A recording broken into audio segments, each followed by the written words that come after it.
G'day, I'm Rob Douglas. This is the Boab Tree, an amazing feature of the Kimberley region of Western Australia, in the far north of Western Australia. It's a wonderful tree. Each Boab tree is unique. They're related to the Boab Tree in Africa, but they're actually endemic to the north of Western Australia. Boab trees produce nuts. The nuts fall to the ground. Invariably they break, the birds get into them, and inside the birds can find the seeds.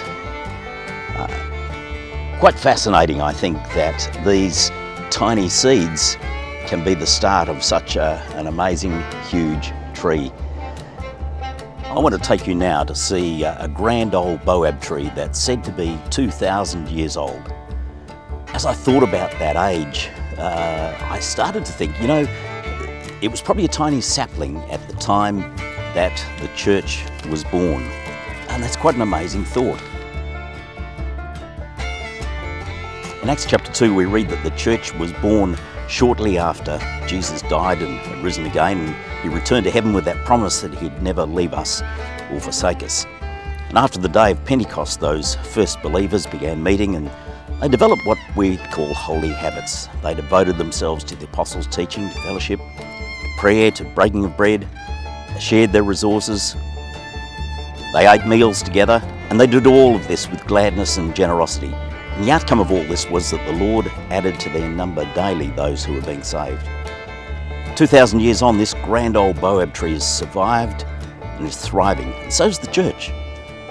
The church has been through some tough times. The story is told that the so-called prison Boab tree saw some terrible injustices against Aboriginal people in years gone by, just as the church has experienced and perpetrated its own injustices. Yet the church has survived and thrived.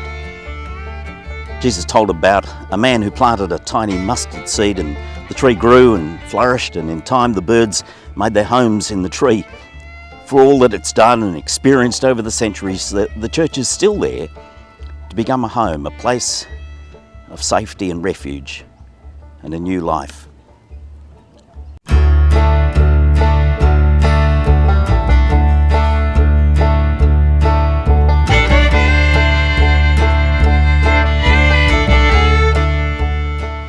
I'm just coming inside a hollowed out Boab tree here, and I wanted to show you one of the nuts. I showed you a little earlier the seeds that came from these nuts. Amazing that those little tiny seeds produced these huge trees, but the nuts themselves have taken on a life of their own. Aboriginal people for many years have taken the Boab nuts and have started to carve into them their stories. I've carved in stories of creation, stories of the environment, the animals, the creatures around them.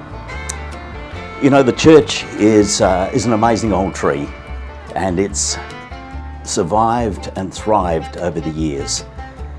And in that time, many people have carved their pictures into that story. And I think the time is here for us now to do the same, to take the fruit of the church, the fruit of what God has provided, and to carve into it those pictures, those stories that tell about the beginning of the church, those holy habits that were established by the first church, to tell stories about what's been happening to the church over many, many years, the people who have been changed, the lives that have been changed. And as we carve into it those stories, we carve in stories that celebrate the present.